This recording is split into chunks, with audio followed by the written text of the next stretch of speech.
Les travaux de la 75e Assemblée générale des Nations unies, démarrés le 15 septembre 2020 sous la présidence du Turc Volkan Bozkır, ont connu leur apogée ce lundi 21 septembre à New York avec l'ouverture de la réunion de haut niveau commémorant les 75 ans de l'Organisation des Nations unies.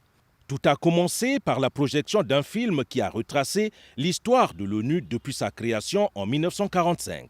Tous les 193 pays membres sont présents et le président de la République, Denis Sassou Nguesso, a suivi cette cérémonie sous un format virtuel placé sous le thème « L'avenir que nous voulons, les Nations unies dont nous avons besoin, réaffirmer notre engagement collectif en faveur du multilatéralisme, affronter la Covid-19 par une action multilatérale efficace, ce 75e anniversaire qui est célébré à un moment où le monde est en proie à de profonds bouleversements aggravés par une crise sanitaire mondiale aux graves répercussions économiques et sociales.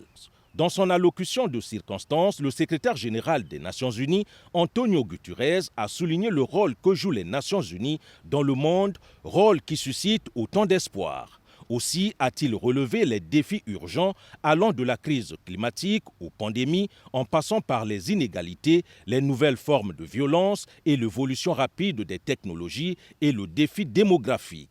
Le secrétariat a célébré cet anniversaire en menant une consultation à l'échelle planétaire. Les participants ont fait part de leurs craintes et de leurs espoirs pour l'avenir. Ils estiment que la coopération internationale est indispensable pour faire face aux réalités de notre époque. Ils ont relevé que la pandémie du Covid-19 rendait cette solidarité plus urgente encore. Les gens craignent la crise climatique, la pauvreté, les inégalités, la corruption et la discrimination systémique fondée sur la couleur de peau ou le genre. Ils voient l'ONU comme un instrument pour bâtir un monde meilleur et ils comptent sur nous pour être à la hauteur des épreuves d'aujourd'hui. Les fondateurs de notre organisation se sont mis à l'ouvrage alors que le conflit faisait rage.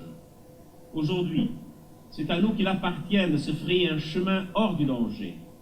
L'Assemblée générale qui court du 15 au 29 septembre 2020 sera marquée par la séance du débat général du 22 au 26 septembre sous un format virtuel en raison de la pandémie du Covid-19 et le chef de l'État congolais Denis Sassou Nguesso prononcera son discours le 24 septembre.